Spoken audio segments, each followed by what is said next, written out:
जय श्री राम। आप सभी का एस्ट्रो गुरु चैनल पर बहुत बहुत स्वागत है। आज मैं आपके लिए एक और सेशन लेकर आया हूं और आज की रीडिंग बेस्ड है भगवान राम के ऊपर। भगवान राम का आपके लिए आशीर्वाद, उनका संदेश क्या है। दशहरा के पर्व को ध्यान में रख करके, दशहरा 2023 को ध्यान में रख करके ये रीडिंग कर रहा हूं। लेकिन चूंकि ये रीडिंग भगवान राम के संदेश या उनके आशीर्वाद के एक तरह से स्वरूप में है, तो उनकी छत्र छाया में ये जो रीडिंग होगी ये जनरल है और टाइमलेस है। अगर आप इसे दशहरा पर्व के बाद देख रहे हैं, 2 महीने, 4 महीने, साल भर बाद भी देख रहे हैं, तो ये यहीं से आपके साथ रेजोनेट करना शुरू करेगी। आज की इस रीडिंग के लिए 2 पाइल्स को बनाया है। इन दोनों पाइल्स के जो सिंबॉलिक्स हैं वो भगवान राम के अनन्य भक्त के रूप में स्थापित हैं, जिस पर किसी को कोई संदेह नहीं है। और इन दोनों पाइल्स के सिंबॉलिक्स आपकी स्क्रीन के ऊपर अब एक साथ दिखाए जा रहे हैं। काक भुषुंडी जी पाइल नंबर 1 और हनुमान जी पाइल नंबर 2। हनुमान जी के बारे में सभी जानते हैं, हर एक को पता है। काक भुषुंडी जी के बारे में मोस्टली सभी जानते हैं और कुछ लोगों को नहीं मालूम है। जिन्हें नहीं, हनुमान जी के बारे में तो कुछ बताने की ज़रूरत नहीं है। जो काक भुषुंडी जी को नहीं जानते वो ये जान ले, काक भुषुंडी जी कौवे के स्वरूप में हैं और ये इस पूरे जो हमारा ब्रह्मांड है, जो हमारे ब्रह्मांड के समय चक्र हैं, इस समय चक्र से बिल्कुल परे हैं। भगवान राम के अनन्य भक्त हैं। उनके मतलब एक तरह से सिंपली आप समझें कि वे जन्म और मृत्यु से परे निकल चुके हैं। इस ब्रह्मांड और इसके काल चक्र से भी बाहर हैं। ब्रह्मा जी का जो काल चक्र है, जिसके अनुसार काल की गणनाएं वगैरह होती हैं, उन सारी चीज़ों से बाहर हैं। काक भुषुंडी जी के बारे में कहा जाता है कि इन्होंने रामायण को 16 बार होते हुए देखा है, अलग अलग टाइमलाइंस में। चूँकि ब्रह्मांड जो है ये जिस प्रकार से चल रहा है, टाइमलाइन ब्रह्मा जी का जब एक दिन पूरा हो जाता है तो एक कल्प पूरा होता है, उसके बाद में नई सृष्टि का अभ्युदय होता है। और हर बार की नई सृष्टि में 24वां त्रेता जब भी आता है, त्रेता युग जब भी 24वीं बार आता है, तो 24वें त्रेता में भगवान राम का जन्म हो जाता है हर टाइमलाइन पर। तो 16 बार काक भुषुंडी जी ने भगवान राम के राम चरित्र को, पूरे उनके जीवन को उन्होंने देखा है घटित होते हुए। तो ये पाइल नंबर 1 और हनुमान जी को सभी जानते हैं, पाइल नंबर 2। हर बार की तरह इस बार भी टाइम स्टैम्प्स को डिस्क्रिप्शन और कमेंट सेक्शन दोनों जगह पोस्ट कर दिया गया है। अपनी पाइल की रीडिंग पर डायरेक्टली पहुंचने के लिए टाइम स्टैम्प पर क्लिक कर दीजिए, वीडियो फास्ट फॉरवर्ड हो जाएगा और आप डायरेक्टली अपनी पाइल की रीडिंग पर पहुंच जाएंगे। जो लोग आज मुझसे पहली बार जुड़े हैं उन सभी का मैं एस्ट्रो गुरु चैनल पर बहुत बहुत स्वागत करता हूँ। आप सभी इस चैनल को सब्सक्राइब जरूर करिए, बेल आइकन को भी प्रेस करिए, क्योंकि जब आप बेल आइकन प्रेस करते हैं तो नए वीडियोस की नोटिफिकेशन आपके फ़ोन पर आनी शुरू हो जाती है। और मेरे रेगुलर व्यूवर्स और सब्सक्राइबर्स, आप सभी के सहयोग और प्यार के लिए बहुत बहुत धन्यवाद, बहुत बहुत आभार। आगे बढ़ने से पहले आप सभी को बता दूं कि मैं एक प्रोफेशनल एस्ट्रोलॉजर, एक प्रोफेशनल टैरो रीडर भी हूं। तो आपकी स्क्रीन पर ये नंबर जो आ रहा है, इसके ऊपर आप संपर्क कर सकते हैं अगर आपको अपने लिए एक पर्सनल टैरो रीडिंग सेशन चाहिए या आप अपनी कुंडली मुझे दिखाना चाहते हैं। ये व्हाट्सअप नंबर है, तो इस पर आपको कॉल नहीं करना है, इस पर मैसेज करिए। मैसेज के थ्रू सारी इन्फॉर्मेशन मेरी टीम मेंबर आपको प्रोवाइड करेगी और आपकी हेल्प करेगी मेरे साथ आपके सेशन को बुक करने में। तो चलिए आज की रीडिंग को शुरू करते हैं और आपकी पाइल में मिलते हैं।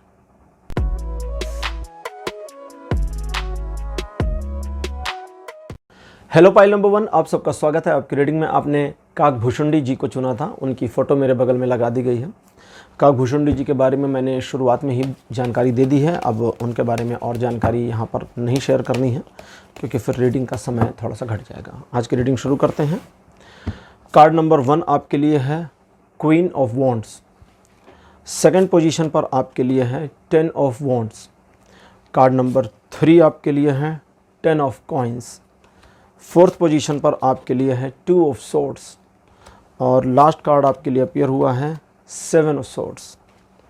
देखिए, कई बार हम अपने जीवन में चीज़ों को व्यवस्थित करते हैं और बहुतों के लिए बहुत कुछ करने की कोशिश करते हैं, और जब हम दूसरों के लिए बहुत कुछ करने का प्रयास करते हैं तो इस प्रयास में कभी कभी हमारा अपना छूट जाता है, हमारा अपना पॉइंट ऑफ व्यू, हमारे अपनी चीज़ों को मैनेज करना छूट जाता है, रह जाता है।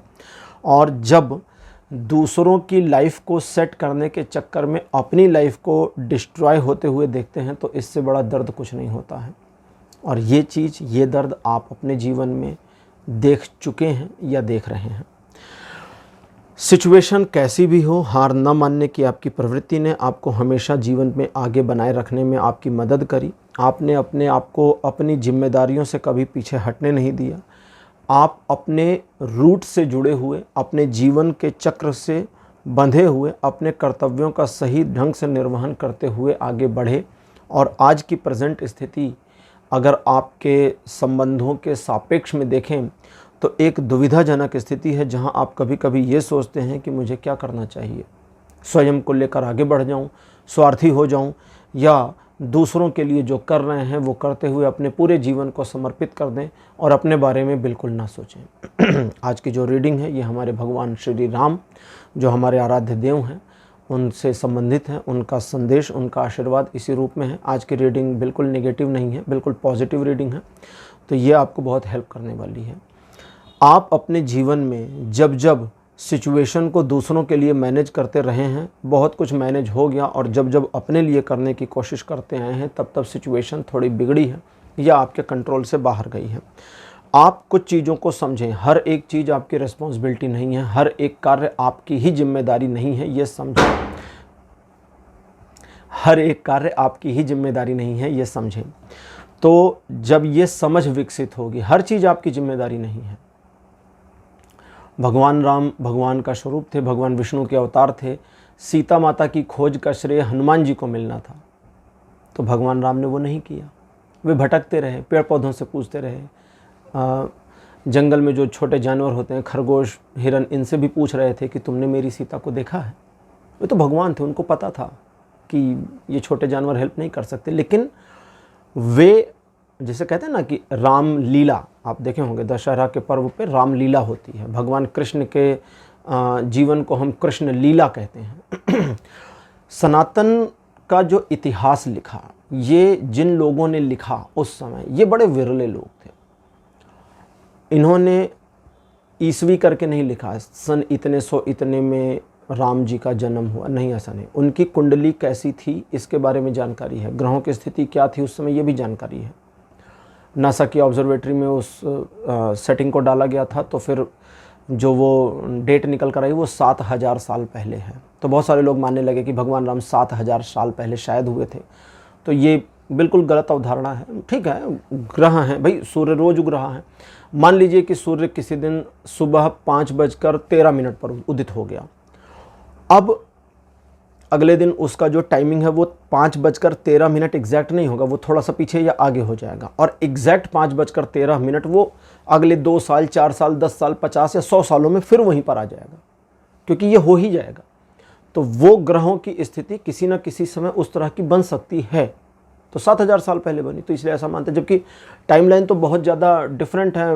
वाल्मीकि रामायण में हनुमान जी का वर्णन है, जब हनुमान जी वापस आते हैं तो हनुमान जी जब वहाँ लंका पहुँचते हैं तो उसमें है कि हनुमान जी ने क्या देखा, लंका नगरी के द्वार पर भगवान हनुमान ने क्या देखा।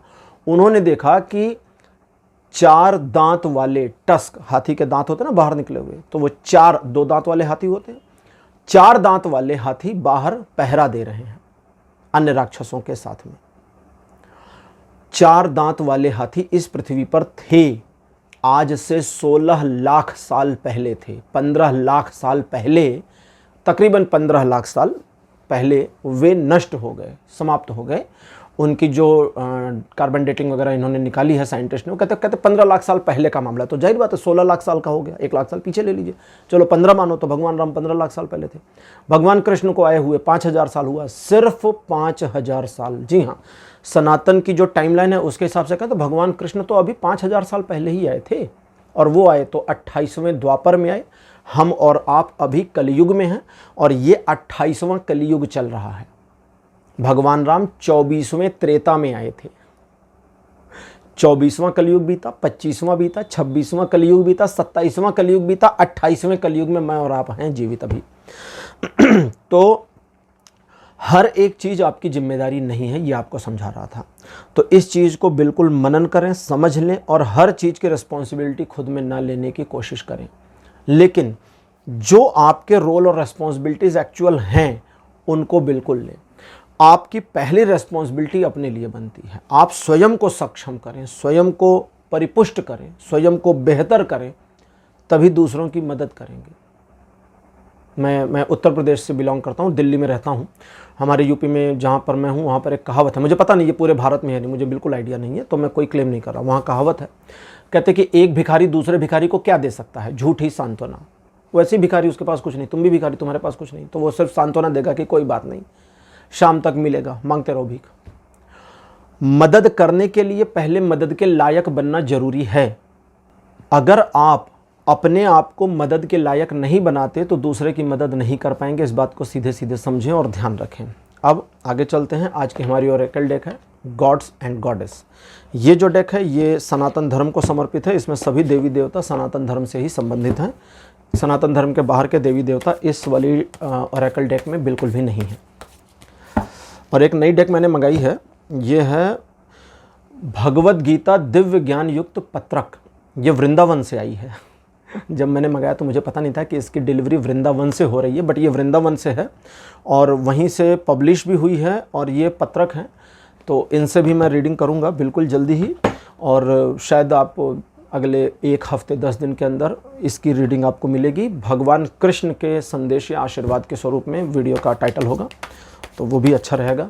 और इससे आज मैंने थोड़ी सी प्रैक्टिस रीडिंग करी थी। ये बहुत ही गहराई से और टू द पॉइंट चलते हैं। कार्ड नंबर 1 आपके लिए है मेरे पास माता गंगा। सेकंड पोजीशन पर आपके लिए है भगवान विष्णु के मत्स्य अवतार। Card number 3 Agnidev. Fourth position पर आपके लिए सूर्यदेव। और अंतिम कार्ड आपके लिए हैं भगवान कपिल मुनि। कपिल मुनि के बारे में बहुत सारे लोग नहीं जानते, तो मैं आपको बता दूं, भगवान कृष्ण ने गीता में अपने आप के लिए कहा था कि मुनियों में मैं कपिल हूं। और कपिल मुनि को भी भगवान विष्णु के अवतार के रूप में ही जाना जाता है। अच्छा, अब यहाँ पर आपके लिए जो आ रहा है भगवान राम का संदेश और आशीर्वाद, उसमें पहली चीज़ समझें, सूर्यदेव के कार्ड के थ्रू ये संदेश आ रहा है, क्योंकि सूर्यदेव के ही वंशज भगवान राम हैं। सूर्यदेव के वंश में इक्ष्वाकु, महाराजा इक्ष्वाकु का जन्म, और इक्ष्वाकु के वंशज भगवान राम। तो भगवान राम इसीलिए सूर्यवंशी थे, क्योंकि सूर्यदेव से इनकी जो ब्लड लाइन है वो चल के आ रही है। कभी कभी कुछ लोगों को लगता है कि सूर्य जो आसमान में सूर्य है, इनसे ब्लड लाइन कैसे चल सकती है। ये तो एक पिंड है, आग का गोला है, बहुत कुछ है जो भी विज्ञान को नहीं पता है। अभी बहुत समय लगने वाला है। पहले तो इनको ये भी नहीं पता था कि सूर्य गतिमान है, इनको लगता था स्थिर है। अब पता चला कि सूर्य गति करता है, इस आकाश गंगा का चक्कर लगा रहा है। हाँ, अभी ये ज़्यादा टाइम नहीं हुआ, इसमें कुछ दशक पहले का ही जानकारी है ये। उसके पहले सूर्य को स्थिर माना जाता था। तो ऐसे बहुत चीज़ें हैं। अभी मानते हैं कि सूर्य में जीवन नहीं है, कुछ समय में मानेंगे नहीं, सूर्य भी जीवित है, पृथ्वी भी जीवित, सब कुछ जीवित है, चराचर सब। अब आपके लिए जो इन्फॉर्मेशन आ रही है उसको आप ठीक से समझें।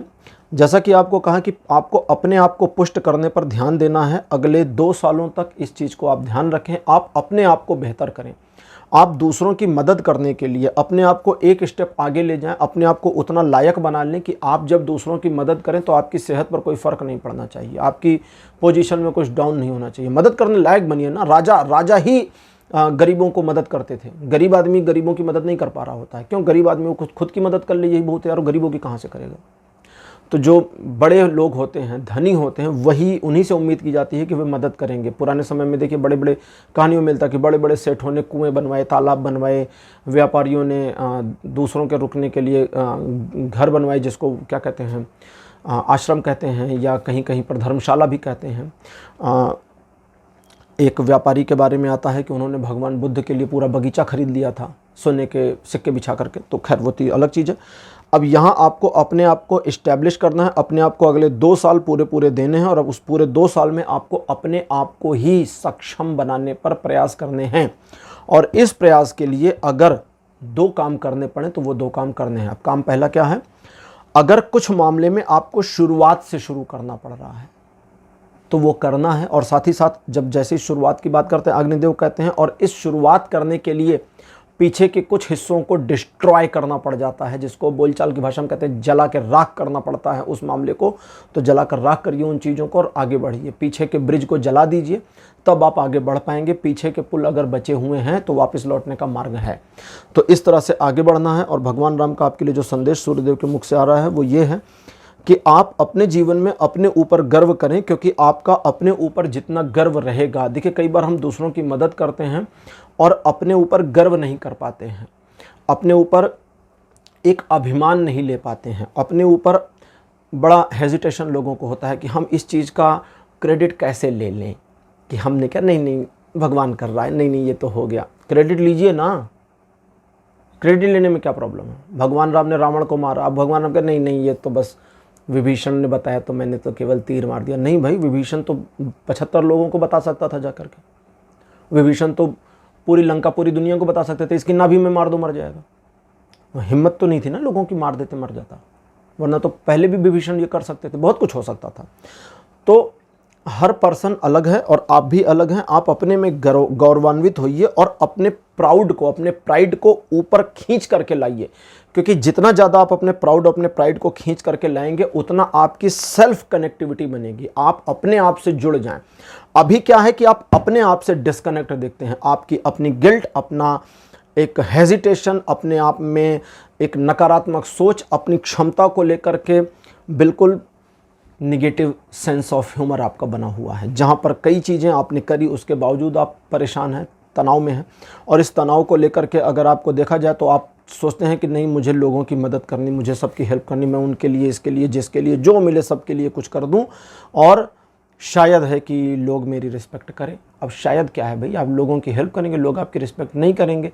क्यों नहीं करेंगे? क्योंकि पहले रिस्पेक्ट के काबिल तो बनिए। अगर देखिए, मैं जो कहने जा रहा हूँ मैं किसी के ऊपर कमेंट नहीं कर रहा हूँ, कभी कभी कुछ चीज़ें कहता हूँ, उसको सुनिए। भगवान बुद्ध अगर राजा के पुत्र ना होते, सिद्धार्थ राजा के पुत्र ना होते और सन्यास के मार्ग पर चले जाते तो शायद उनकी कहानी हम नहीं जानते। महावीर जैन यदि राजघराने में न जन्मे होते तो शायद उनको भी हम नहीं जानते। भगवान नेमीनाथ अगर राजघराने में न जन्मे होते तो उनको भी हम नहीं जानते। वैसे महावीर जैन जितने प्रसिद्ध हुए उसके बाद में बाकी के जो 23 तीर्थंकर हैं उनके बारे में लोगों को जानकारी बहुत कम है, आम लोगों को। बाकी जो जैन धर्मावलंबी हैं वो तो बिल्कुल जानते हैं सभी को। नेमीनाथ भगवान कृष्ण के चचेरे भाई थे। तो कहने का मतलब है कि जब तक आपका ग्रेस नहीं बन जाता तब तक आप जो भी करते हैं वो वैल्यूएबल नहीं है, बिल्कुल वैल्यू नहीं रखता। आप जो करते हैं उसकी वैल्यू तब है जब आपका अपना प्राउड, अपना ग्रेस बनता चला जाता है। तो आपको अपने आप को प्राउडली आगे बढ़ाना है जीवन में। और कपिल मुनि कहते हैं कि जब ये गर्व और अहंकार, कपिल मुनि कहते हैं जब ये गर्व और अहंकार आएगा तो इस गर्व और अहंकार को समर्पित करो राम के चरणों में, क्योंकि वहीं से भक्ति के द्वार खुलेंगे और ये सारा गौरव और गर्व बिल्कुल पॉजिटिव सेंस में आप में बना रहेगा, बिना अहंकार के। फिर गर्व तो रहेगा लेकिन अहंकार नहीं रहेगा। बोलचाल की भाषा में कहें तो अगर इस पूरी मानवता में, इस पूरे ह्यूमन हिस्ट्री में अगर किसी ने सबसे बड़े अहंकार की कहीं पर बात करी है तो वो भगवान कृष्ण ने गीता में कहा है, जिसमें वो कहते हैं मैं और सिर्फ मैं। लेकिन फिर भी वे अहंकार रहित हैं, क्योंकि वो गर्व अहंकार से रहित है। अगर यूं ही कोई गीता को पढ़े बिना कृष्ण के चरित्र को जाने हुए तो उसे लग सकता है कि ये बड़े अहंकारी व्यक्ति हैं। ये तो कहते सूर्य भी मैं, चांद भी मैं, पेड़ भी मैं, पक्षी भी मैं, तू भी मैं भी मैं, सब कुछ मैं ही मैं, चराचर सब मैं, रथ तनिक नहीं चलता है बस मैं ही आगे बढ़ता हूं। कृष्ण कहते रथ नहीं चलता, मैं ही आगे बढ़ता हूं। अगर तुमको दिखता है कि ये रथ आगे बढ़ रहा है तो ये भी मैं हूं, क्योंकि ये भी मुझसे ही बना है। मैं ही वो परम तत्व परमात्मा हूं जिससे ये पूरा संसार बना है। कहीं शॉपिंग सेंटर से लेकर नहीं आया 1 किलो ब्रह्मांड देना भैया, ठीक, किसी शॉपिंग सेंटर से नहीं आया। तो ये जो चीज है, ये कपिल मुनि कहते हैं कि जब अहंकार से रहित गर्व आ जाएगा तब वो सक्षमता दिखनी शुरू हो जाएगी, जिस सक्षमता को राम चाहते हैं कि आपके अंदर स्थापित हो, और उसी के थ्रू आप अपने जीवन को एक सही दिशा में मार्गदर्शन दे पाएंगे और आप अपने जीवन में उस मुकाम को, उस सक्षम सिचुएशन को, पोजीशन को अचीव कर पाएंगे जहां आप दूसरों की मदद करें और आपको स्वयं में कोई नुकसान ना होने पावे। जबकि अभी प्रेजेंट में आपको नुकसान ज़्यादा हो रहा है दूसरों की मदद करके, इस बात का आपको ध्यान रखना है। तो भगवान राम का आशीर्वाद आपके साथ है, वे आप में ग्रेस दे रहे हैं, आपको अपने आशीर्वाद के साथ आगे बढ़ने में मदद कर रहे हैं, और इस मदद को लीजिए और अपने जीवन को सफल बनाइए। आज की रेटिंग आपके लिए पाइल नंबर 1 यहीं पर क्लोज होती है। आज की रेटिंग आपको कैसी लगी, अपने एक्सपीरियंस, अपने अनुभव कमेंट सेक्शन में जरूर लिखिए। इस वीडियो को लाइक करिए, शेयर करिए और चैनल को सब्सक्राइब करना मत भूलिएगा। अगले वीडियो में आपसे फिर मिलूंगा। जय श्री राम।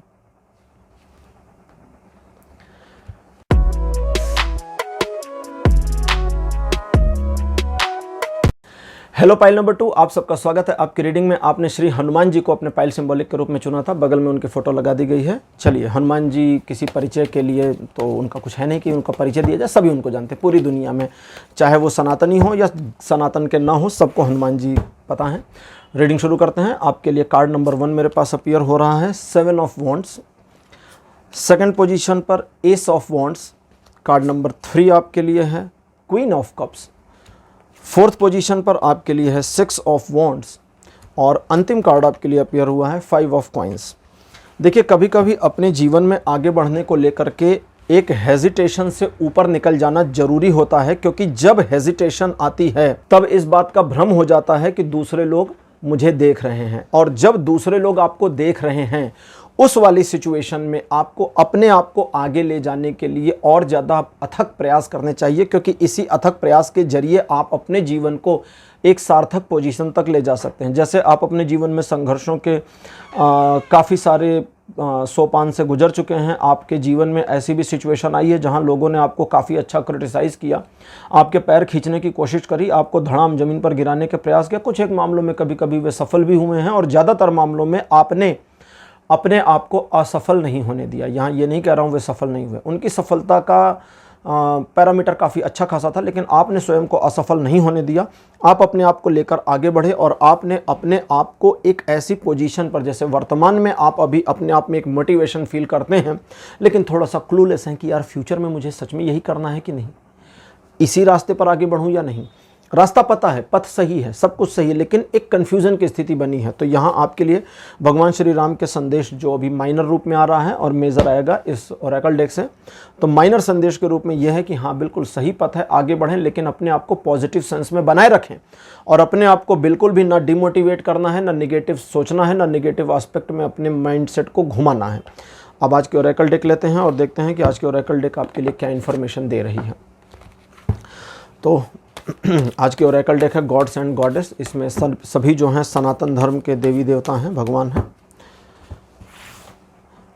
कार्ड नंबर 1 आपके लिए अपीयर हुआ है यमराज हैं। यमराज को धर्मराज कहते हैं। और सेकंड पोजीशन पर आपके लिए कामदेव।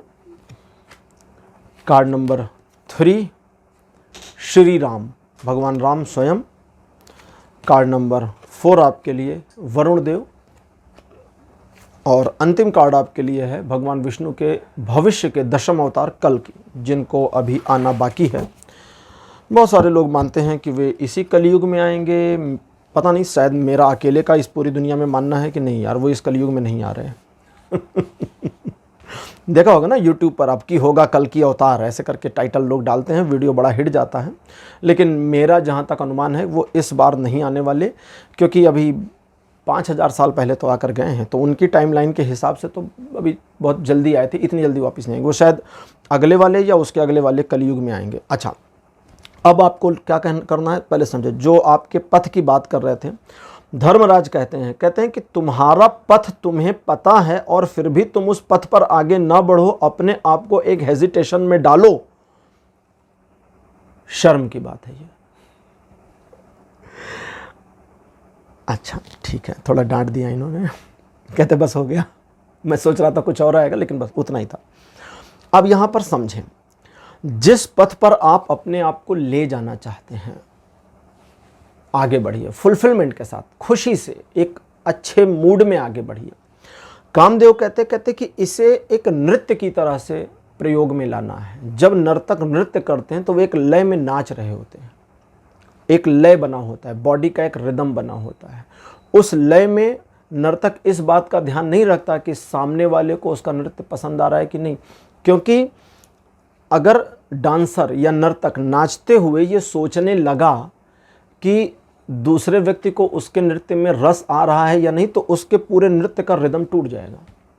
नृत्य के समाप्ति के बाद वो दर्शकों की ओर देखती है कि उनका रेस्पॉन्स रेट कैसा है। नृत्य करते समय उसे रेस्पॉन्स नहीं देखना होता, उनकी शिक्षा का ये हिस्सा भी होता है। नहीं, दर्शकों पर ध्यान नहीं देना, उनकी भाव भंगिमा पर नहीं सोचना, कौन उठा कौन बैठा, कौन जा रहा है कौन आ रहा है, बिल्कुल नहीं सोचना। क्यों? क्योंकि अगर उसे देख लिया तो पूरा लय टूट जाएगा। इसलिए वो बिल्कुल उधर ध्यान नहीं देते। तो कामदेव कहते कहते इसे नृत्य की भांति करो, अपने को उस पथ पर संचालित करो, लेकिन नृत्य की भांति करो, मत देखो दूसरे क्या कर रहे हैं क्या नहीं। और कहते हैं कामदेव कि जब दूसरों को देखना बंद करोगे तो आपका उस पथ पर आगे बढ़ना इतना सोफिस्टिकेटेड बेटर वे हो जाएगा कि दूसरे लोग आपको न सिर्फ एडमायर करेंगे, अप्रिशिएट करेंगे, बल्कि कुछ एक मामलों में फॉलो भी कर सकते हैं। आप एक उदाहरण के रूप में प्रस्थापित हो सकते हैं। ये तीसरे कार्ड की इंटरप्रिटेशन को थोड़ी देर रोकते हैं, पहले वरुण देव और कल्कि देव की बात करते हैं। भगवान राम कहते हैं पहले सबसे बात कर लो, फिर मैं बताता हूँ मुझे क्या कहना। वरुण देव कहते हैं कि स्वयं को उनके प्रति समर्पण की भावना में रखे रहना है, क्योंकि उनके प्रति जो समर्पण की भावना है उसी से लगातार होगा मार्गदर्शन, और उनके प्रति समर्पण की भावना के साथ में जो मार्गदर्शन होगा वो आने वाले समय में आपको वो चीज़ें सीखने, समझने और अपने अंदर एक नई चेतना का विकास करने में मदद कर देगा, एक नई चेतना विकसित करने में मदद कर देगा, जो आपको प्रेजेंट पोजीशन से ऊपर भी ले जाए, प्रेजेंट पर्सनालिटी में इम्प्रूवमेंट भी लाए, और आप अपने को एक बेहतर बनाना शुरू कर दें, एक बेहतर इंसान बनाना शुरू कर दें। और ये बेहतरी कंटिन्यूअस मोड में चलेगी, लगातार चलेगी और चलती जाएगी। जो लोग पहले पास्ट में आपकी लेग पुलिंग कर रहे थे, आपकी लगातार खिंचाई कर रहे थे, वही लोग आपकी वाहवाही और तारीफ करने पर मजबूर होंगे, लेकिन शुरुआत में दबे शब्दों से होंगे, बाद में मुखर शब्दों से होंगे। मुखर मतलब ओपन, मुखर शब्दों से होंगे, क्योंकि वो मुखरता उनको एक सम्मान के रूप में प्रतीत होगी। जब सिंपली समझिए ना कि जैसे मोहल्ले में कोई लड़का है, उसकी कोई वैल्यू नहीं है, अचानक से वो आईएएस बन जाए, तो उसी मोहल्ले के लोगों को बताते फिरते कहते हमारे साथ खेलता था, हमारा परम मित्र था। तो वो वाली सिचुएशन और पोजीशन आपको मिल सकती है। अब भगवान राम क्या कहते हैं वो समझे। भगवान राम कहते हैं कि इस पूरे प्रकरण में सबसे पहले तो स्थिर प्रज्ञ बने रहना है। स्थिर प्रज्ञ यानी अपने मन में एक स्थिरता बनाए रखनी है, अपने मन को डीमोटिवेशन से बचाना है, अपने आप को ओवर कॉन्फिडेंसनेस से भी बचाना है, और अपने आप को इस चीज़ से बचा कर रखना है कि आप दूसरों को कंट्रोल करें, नाराज करें, हूट करें या उनको परेशान करें। कहते हैं अपने आप में रहो ना। वो तारीफ़ कर रहे हैं, बहुत अच्छी बात करने दो, वो बुराई कर रहे हैं, बहुत अच्छी बात करने दो। स्थिर, सम दुखे सुखे करतो, लाभा लाभो जया जय। दुख सुख, लाभ हानि, अपमान और सम्मान दोनों में कहते हैं स्थिर हो जाओ। भगवान राम कहते जब तुम स्थिर हो जाते हो तो तुम्हारी स्थिरता पारलौकिक होकर तुमसे झलकती है, और तुमसे जब तुम्हारी अलौकिकता झलकनी शुरू होगी तो आगे आने वाले समय में लोगों के द्वारा तुम स्मरणीय हो जाओगे, लोग आपको याद रखेंगे। कहते हैं कि सम्मान तो दुनिया में बहुतों को मिल जाता है, असली सम्मान वो है जो चुके नहीं, रुके नहीं, ख़त्म ना हो। आप अपने घर से बाहर निकलें कभी, और जिस भी धर्म के भारत में लोग रहते हैं, किसी से भी पूछें भाई भगत सिंह कैसे व्यक्ति थे, आपको बिरला ही कोई मिलेगा जो उनके बारे में कोई भी अपमानजनक शब्द कह दे। सब कहेंगे बहुत अच्छा। सुभाष चंद्र बोस प्राउड फील करेंगे, लेकिन उन्हीं के टाइमलाइन पर ऐसे भी पॉलिटिशियंस थे जो स्वयं को स्वतंत्रता सेनानी कहते थे। मुझे तो समझ में नहीं आता, जैसे मैंने इतिहास में पढ़ा था, गोलमेज सम्मेलन में अंग्रेज़ों के साथ सिग्नेचर करने गए थे। पर किस चीज़ का सिग्नेचर कर रहे थे भैया? तुम गुलाम थे, तुम अंग्रेज़ों के साथ बैठ के गोलमेज सम्मेलन लंदन में कर रहे थे, हैं? उनके बारे में एक किसी ने मुझे दिया था, एक आर्टिकल टाइप का था। बड़े साधारण परिवार में उनका जन्म हुआ था। मैं सोचने लगा कहाँ साधारण परिवार में हुआ था भैया? तुम उस गुलामी के टाइम में लंदन गए थे बैरिस्टर का पढ़ाई करने के लिए। कहाँ से साधारण परिवार भाई? तो उनकी जो कीर्ति है, लोग उनको याद तो रखते हैं, लेकिन गलत एस्पेक्ट में याद रखने वाले आजकल ज़्यादा हो गए हैं और बढ़ रही है संख्या। उनके प्रति जो क्रोध है, आक्रोश है, वो बढ़ रहा है। अगर आप ध्यान दें तो अभी कुछ समय पहले मैं अपने बेटे के लिए वो महापुरुषों के चित्र आते हैं ना, वो एक कागज़ के ऊपर 20-25 महापुरुषों के चित्र बने होते, स्वतंत्रता संग्राम सेनानियों के, लाने गया था, उसमें वो 2 लोग मिसिंग थे। उसको मैंने देखा तो मैं समझ गया कि भाई वो जो कंपनी प्रिंट कर रही थी, अब उसको नए लड़के आ गए प्रिंट करने के लिए, तो वो अब अपनी आइडियोलॉजी डाल रहे हैं, कहते इन दोनों को हटाओ, ये स्वतंत्रता संग्राम सेनानी थोड़े थे, ये तो पॉलिटिशियंस थे। कभी गूगल करना कि सरदार भगत सिंह ने असेंबली में जब बम फेंका था तो भारत के कितने पॉलिटिशियंस उस असेंबली में एज अ मेंबर बैठे थे, आप उनके नाम पढ़कर हैरान हो जाओगे।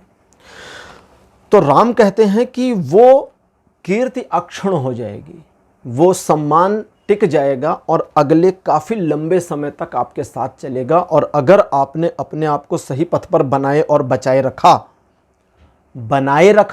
तो आसान है, बचाए रखा मुश्किल है। बचाए रखने में 2-3 चीजों का पालन करना, जैसा कि कामदेव कहते लय बना रहे, नर्तन चलता रहे।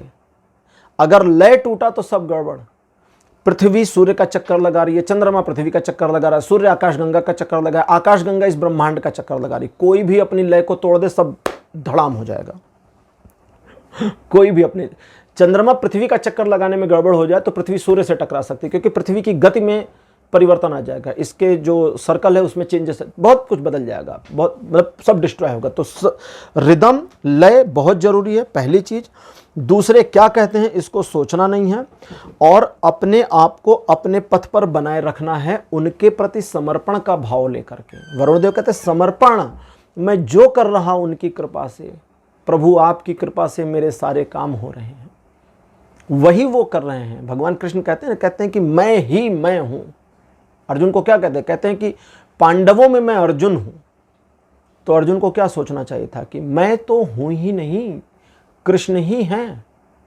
तो आप अपने को सोचे मैं तो हूं ही नहीं, सब राम ही कर रहे हैं, और राम कर रहे हैं तो सब राममय है। जब राम कर रहे हैं सब राममय है, तो जो मिल रहा है वो राम का, जो आ रहा है वो राम का, मेरी कीर्ति राम की, मेरा यश राम का, मैं भी राम का, और बस जुड़ाव हो गया। और इसी जुड़ाव के साथ आप अपने जीवन में सफलता के उस पोजीशन को अचीव कर सकते हैं जो आज की डेट में कहें तो आपको दिख तो सकती है लेकिन सपने जैसी है, बट आप उसको प्राप्त कर सकते हैं।